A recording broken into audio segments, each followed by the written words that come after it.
Hey everyone, Ryan Chapman. I want to give you an example of modifying a recipe since our challenge this week is talking about modifying recipes.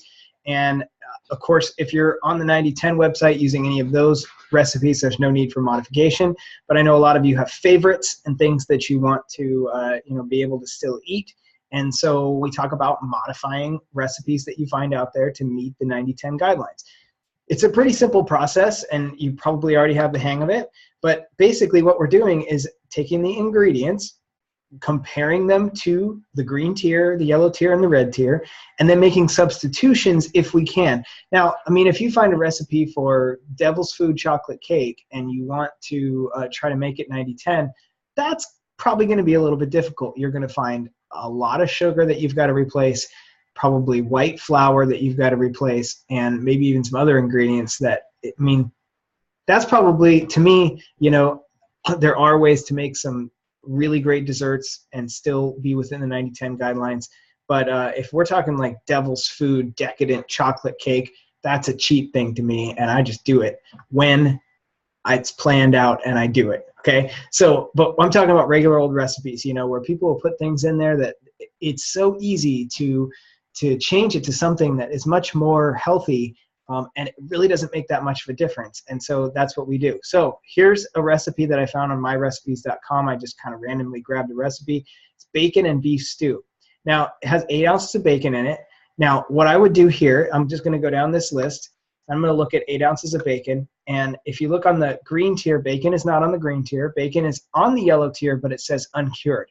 So I'm just going to make sure that if I do this recipe, I change this to uncured bacon so I don't get the nitrites and nitrates and things like that in it. And so that is still going to be some yellow tier, but over a whole stew recipe, 8 ounces of bacon isn't going to be usually your entire yellow tier allowance. So I would either leave that out and it would just be beef stew, or I would change it to uncured bacon and that's part of my yellow. Medium carrots, totally fine. That's green. Red onion, green.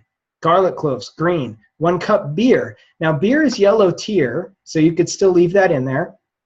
But beer, when it's cooked, the alcohol cooks off. So I don't even really consider that yellow tier, but if you wanted to say 1 cup of beer is probably about 50 calories, 8 ounces of beer, 50 to 100 calories, that's more yellow tier. Over the whole pot, it's only like 100 calories, okay? So you could probably still leave that, even call it yellow. I don't call it yellow because the alcohol cooks off. Now, 1/4 cup all-purpose flour, that's going to be white flour. That's yellow tier, and it's super easy to just change it to 1/4 cup of 100% whole wheat flour, and it's green tier. So that's just looking at those tiers and saying all-purpose flour, that's yellow tier. Whole wheat flour, 100% whole wheat flour, that's green tier. I can make that change. I'm telling you, 1/4 cup of that is not going to make any difference to this recipe as far as taste. 8 cups of low-sodium beef broth. What am I going to do with that? Beef broth is fine. Just check the ingredients, because a lot of beef broth out there, they're adding sugar to, which is crazy. I know Swanson's beef broth doesn't have sugar in it. If you make your own beef broth, that's great. That's, of course, preferred. But if you're buying beef broth, just try to make sure that you don't have one with sugar in it, and then you're going to be green tier with that. Salt, pepper, that's all fine. Now, here we go. 12 ounces of baby golden potatoes. This is yellow tier, gold, like white potatoes, basically, which includes red potatoes, regular russet potatoes, golden potatoes, anything that's not a sweet potato, basically, or a purple potato is going to be in the yellow tier. What I would do is replace this 12 ounces of golden potatoes with white sweet potatoes or purple sweet potatoes, both of which have less of the sweet taste and are more consistency with a regular, yellow potato or golden potato, and you will have still an amazing stew. Tenderloin, totally fine. This is green tier meat. Coarse grain mustard, fine. Red wine vinegar is fine, and parsley's fine. Okay, so we changed the potatoes to white sweet potatoes or purple sweet potatoes. Those Japanese purple sweet potatoes are amazing if you can find those.